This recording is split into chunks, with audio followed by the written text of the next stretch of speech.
ano fumye extra sa na nafuya nje bibia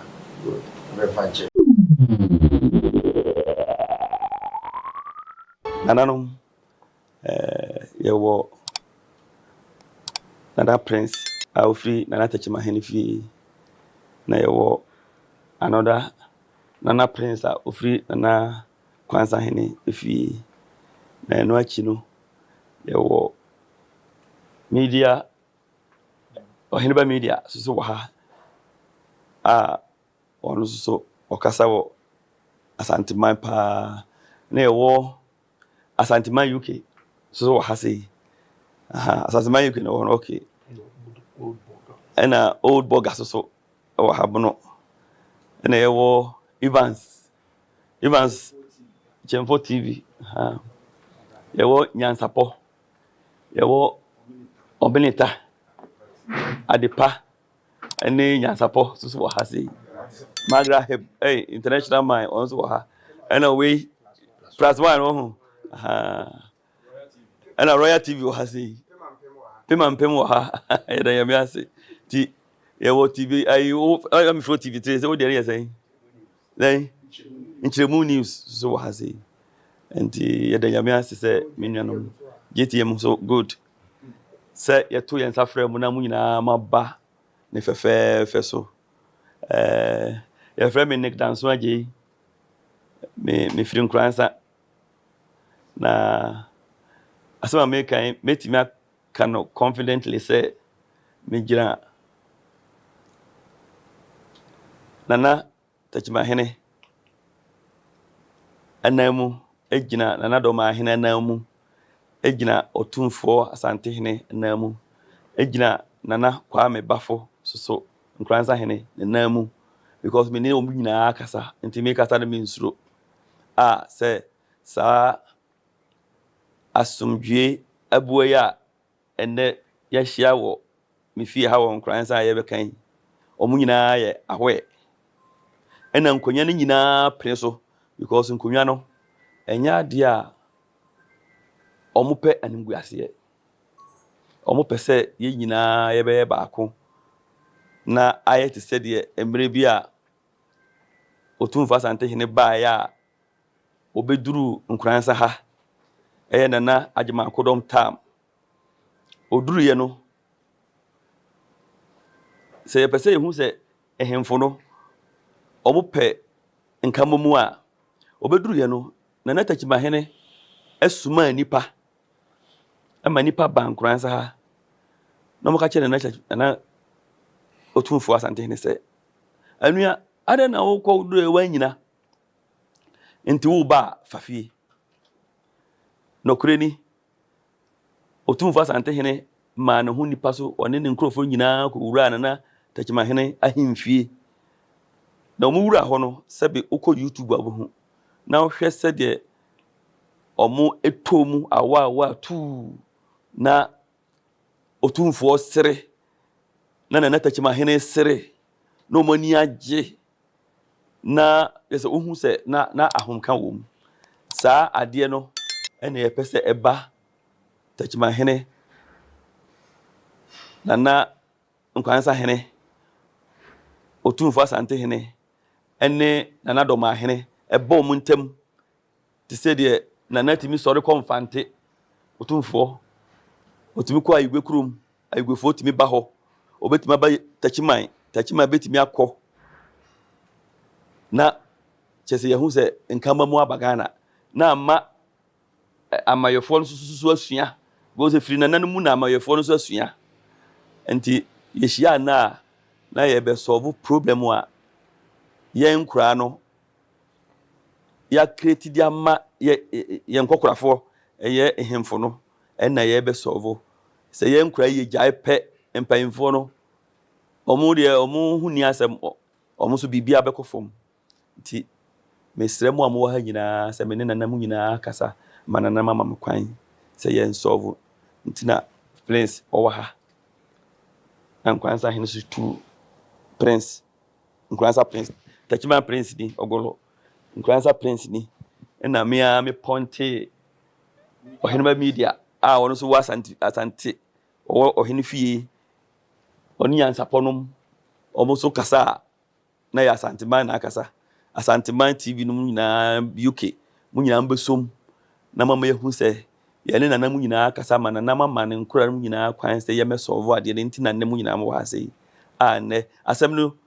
ya solve awie na to na de tu mu nyina manim ama enkrofo a progress omo wo foreign country omo different country international no mu nyina so besom aboa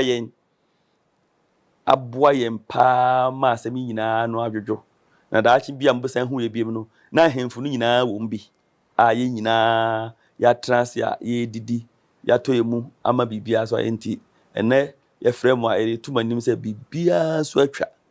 mesre media fo am wo ha eye abonofo no ene asantefo bloggers sa asem ya kan wie enya dia fe na obisu di ko tena bonten se de na nya akoka no na wa condemn ade no na wa sa akofa ohini bi adi natem akasa sei nti okokasa se broni bi kosom asema ya kan wi na okodi ohene otumfo atemwa obohunu se asantini bi so a wonso ye blogger wonso besom abedi na natachima hena temana na do ma hena tem anana na nkwansa hena tem enti ye besere mu amu media samu ha sei se mode asem pepa beto media bloggers ni nyina mu no mu nyina jeje asem hu fefe ama ya ma bibia so atwa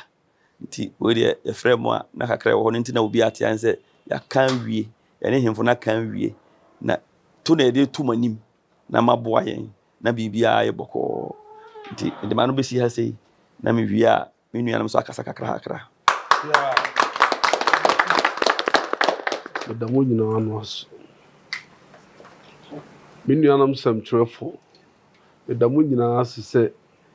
ewie ye behia wo Mr. Nick Danso Abiam ne fie ewie mu hunu ye wo ha nye ne bone so ye nua panyini Mr. Danso Abiam Mr. Nick tina ma ye nyina ye hia ha na nansen wo hwe media he so a na bono ene asante ntawantawo bi wo yentam kakra wo hwa na enua no asantefo ba betu bi amaye na yeso abonofo enso yakoto bi amabe me mama kasa nyina anya tintin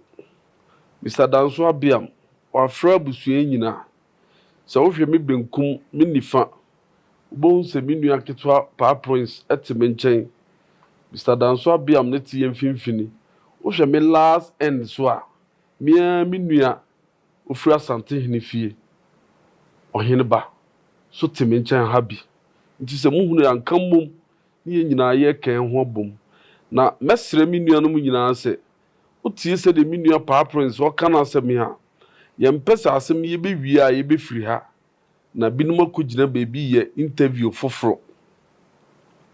eno hwe ebasa na ekugu Mr. Danso Abiam n'anim ase nti mesre be se sa after here se o interview bi kra ma ne hunu se nasem a wo kan onkofa ntwitwi bia mfa mma na akotia techima hene atia sante hene akotia na nadoma hene ene de onhwa bisu tincha no nso akopija ne de aba nti kakra meka ne nyina ne se yemfa asede nyina ma Mr. Danso Abiam se wotima kan nyina ye ho abom de ye kan nyese bia ye hyedanche mu babi mo amhwe babi a yetia yeti Mr. Nick fie no hwe nsem trofo ya begu abibre mi se mo de camera ya capture mo nyina mo ho abeba abontra ma ye nyina hu se enye de ye kan kuntompo bi ana antro ni ye twato nipa bi so ye nkamo mo a wo ka kire nti de meka kakra nyina ne se mesrebe se mesrebe ani die kwanso a Mr. Danso Abiam de akosa mpanfo miensan wo hwe Ghana akesefo miensan pa ni wako benchen yo enti se Mr. Danso Abiam timan kan hu mum na kire kofa ba animguase kese pa ne wato no yeso yempese animguase betu nti wo frɛ baby ase wo bia ye jai de ne ye de ye ni die kwanso ye de mawo na so de ma mpanyinfo miensen me kasa anye tentre mesre ha ne hia me pa mesre be utie de menua ohene ba okan na unso munni hobi na me kan sei mesre se de ohene ba ka kire ya yeso ya kan ye de a kire ne mabia nko gina bontin bi so okoto ayampie bi e de akutia me hene aye tachima hene ana so bi so koto ayampie bi amana kutia asante hene eye ohene ba ne hene ene de basa ntasuko wo bianu because ohene ba ntena se onhwe se prince obekasa amana tra ni wura saa na so me nhwe se ohene ba bekasa amana kutia mi wura ene de meto ha me ntime ho ase nti kakra meka nyina ne se mesrɛ mi nuanom se eye nkamum asundwe ni Mr. Nick Afreya Oka ye nyina ya bom kakra me se metima kan ne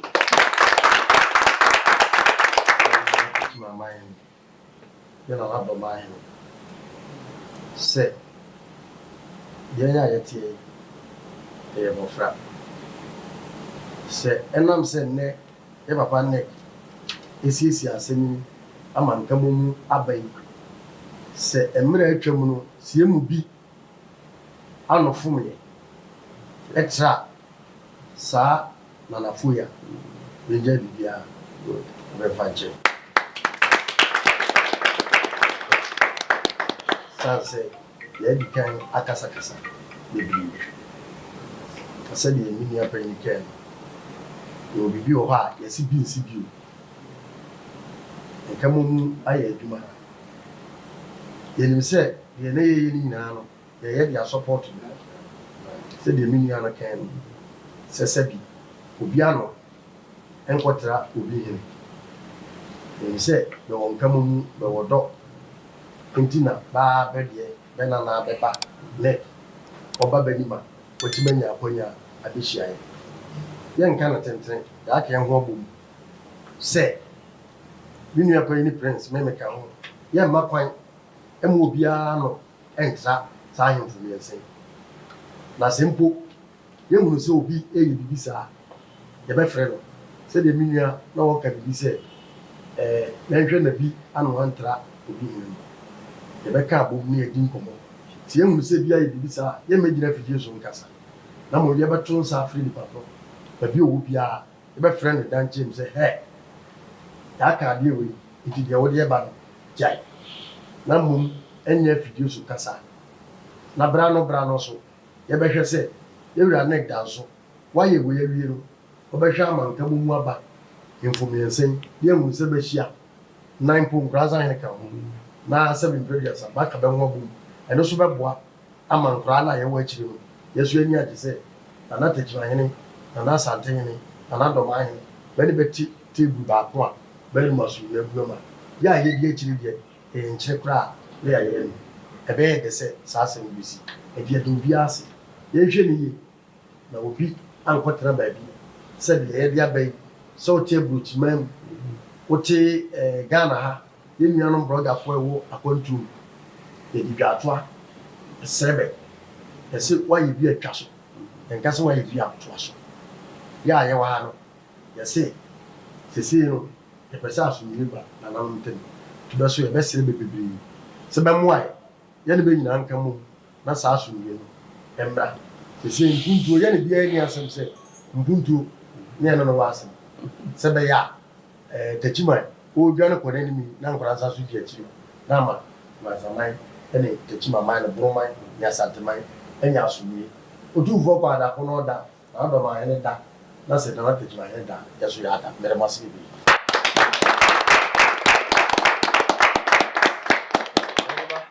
ensemi ya akoso no ya ade bi a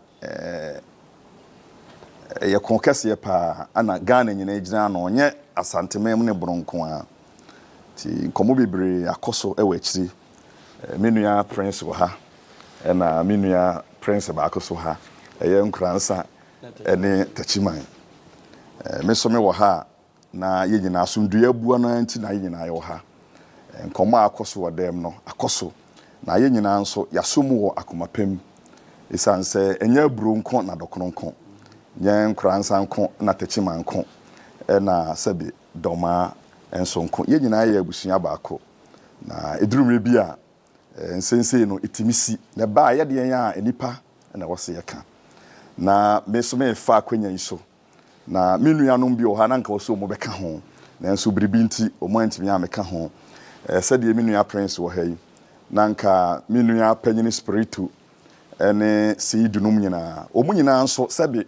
ɔmo hyɛ santehene ne yam sanse obi a ɔwɔ asantema mu biara no santehene na nananom no prɛkopɛ sɛdeɛ obi a ɔwɔ sɛbi nkransa anaa tachiman sɛ wofiri hino so wofiri hino no wɔn so ɔna nane tachiman hene ti yɛn mabunu no a yɛaba no yɛn na yɛafa to yɛn ho sɛ yɛrebɔ yɛn nananom ho ban ti me nua panyini akasa ana me nua nso akasa yɛn nyinaa so ndua bua na ifiri na ekuri no meka de ato so bi sɛ Mr. Abiam Danso yɛn nyinaa yɛnim didi brɛ ɔwɔ Ghana ha ɔfrɛ yɛ a baabi wɔ bia no yɛntimi ntwena no ngɔ fam sɛ yɛba na anamo a yɛtu nkɔmɔ a yɛdie no yɛntimi a nyinaa yɛ naso ne anhyɛ mu kra ama nka bo mu no anyɛ adwuma ɛne ne yɛ amakora na nkɛyɛ na yɛka nyinaa nso sɛ asɛm no yɛbɛtimi ahyɛ mu kra na yɛbɛtimi ahwɛ amansisie mapaaba egyina yɛn nsɛntwerɛfo yi so a nyinaa yɛhyɛ mu bi nti yɛsrɛ sɛ yɛn mpanimfo a yɛde dada no yɛmɔmɔdana sɛ yɛnuanom kumanum bi no ya ɔmo nso ɔmo twetwe ntɔkwa ba fie no yɛbɛhwɛ ne no makasa me bɛyi me ne mranteɛ hena kasa me ba no ɔbɛtiwa ne asantefo bloggers Biscout me nua ɔmo nyinaa no yɛbɛhwɛ sɛ yɛne ɔmo nyinaa bɛkasa na obia de ne tu ato fam na asomdue ya Iwura Abiam Danso ɔpre sɛ ɛbɛba ne nkyirima no yasom no yɛ nyinaa yɛ taakyiri na yɛ nyinaa nso yɛabɛdo yɛ ho na efiri na akuri no wahye yɛbɔ sɛ ɛnɛ enwie yɛbɛkɔ so a didi yɛ ho nkɔmɔ na mmom kakra a me nua wɔ ha yɛde ka di nkɔmɔ na mmom yɛpɛ sɛ baabɔ ntena ma amanfo te ase ne sɛ sɛbe yɛsɛ obi ba wo to mfikyira wodiri mpamu da ɛnyɛ wɔn na aku no so yɛbɛbɔ odin aka asɛm yɛkan no yano duru dwom yɛwɔ yɛnuanom bi wɔ hɔ a so mu fiti bibi ase a ɛyɛ de abusua ne nkora no wobɛnya asoɔdenfo wɔ mu obi wɔ kora a wobɛkan gye sɛ wonya brɛ na wakasa akyerɛ no a ɔyɛ no na kasa kyerɛ ne bɛmu a na afei bi a wagyae nti yɛbɛsrɛ yɛn mpanimfuo no yɛbɛhwɛ sɛ nkora ne bi mu hom ne so a edurumre bi a ɛnyɛ ateatea ne ntɔkwa ɛne obi hyɛ ne fie na wɔfafo no de yɛ na ade a wani bɛba nso ne bi ha bɛtɔ abɔnten awie nti yɛbɛsrɛ sɛ yɛnom yɛnya agye atom sɛ efiri na ekro yano ntia na nadɔma hene yano ntia na natechima hene yano ntia na nkransa man hene yano ntia sɛbe sante hena yenuanom makari nyina nso omumfa ebuo mayɛ na omu yɛ mfonso a sɛ mimi hunu sɛ ebunu ni bi blogger bi aka asɛm na nya mefrɛ mi nua prince aboramane sɛ bɔmɔden a menim sɛ tokuro bi a wohyɛ bia no ɔyɛ na adwena obehuo ni pakro na ɔne na kasa saa nso na asanteni bi a wɔn so yɛ blogger so wɔ abukyerɛ hɔ wɔn so ka bibi na entwa yi na wofrɛ me a me nso kwa bi a me nam so bia no mefrɛ na ba sɛ conference call kra na yɛyɛ na entiase yɛ adwuma a yɛ nyinaa yɛ de ho begim esanse yɛse efuruchi ne abofunu bi abiem na yɛ nyinaa yɛ mmoa na yɛbɛhyia biem no na yɛ asante ne bunumpuntuo ene sɛbe yɛn kɔsoɔ ho nkɔmɔ na yɛba bedie na ɛnyɛ ntɔkwa na yɛba besiesie metu maka no ɛmfa so bia mmerɛ yɛ timi so men kasa nche pii na me fa akwanya so na Mr. Abiam Danso so yada nase isanse anamɔ no a wotuo no ɛdren na nso megidi sɛ enkonwa ne abosom ɛwɔ aso omu na akasa akyerɛ no ɛnamane yɛ nyina yɛde ɔsia yɛ ɔyɔ onibrɛ nso ɔfrɛ yɛ no obi antimi antwena no anwɔ fam yɛ nyina nso ehyia no asomdue nko anti kakra me nso meka no yɛ nyina yɛ tɛkyiri ama afei no firi kyerɛ ɛkɔ ensam yɛbɛte afa bono ne asantemu bia no ɛyɛ nkɔmɔ a ɛdi mpuntuo ɛbɛba tweriampo azase ansa ɛyɛ kwansa kunwa tachima kunwa munyina na yɛte munyina mugina yɛchi asante kunwa sikadwa kufi munyina mugina yɛchi ha mo magensa na nadɔma so ɔno so gina yɛchi ha nananom deɛ yɛka nyinaa no sɛ yɛbɔ din a na nyɛ ne bɔne so papa so ewura ne danso agye konfo agye ba ɔbɛtɔ ha de ma yɛ sɛ asomwie deɛ bɛsi biara no ɔso gyina mu ɔmpo ɔne yɛ sɛ ɔyɛ nnɛ ɔse asanteman ne boroman ɛnsɛ sɛ asɛm biara bɛtɔ ntam na mpo biribi aba a wagyinam sɛ mmabuni deɛ ɔhwɛ ne wasiesie wakɔ ne nananom anaaso nnɛ yɛaka biribi awie o ma bɛgye nsa anom nana asantehene nkwa so nana takyimahene nkwa so nana dɔmama hene nkwa so kwansa ma hene nkwa so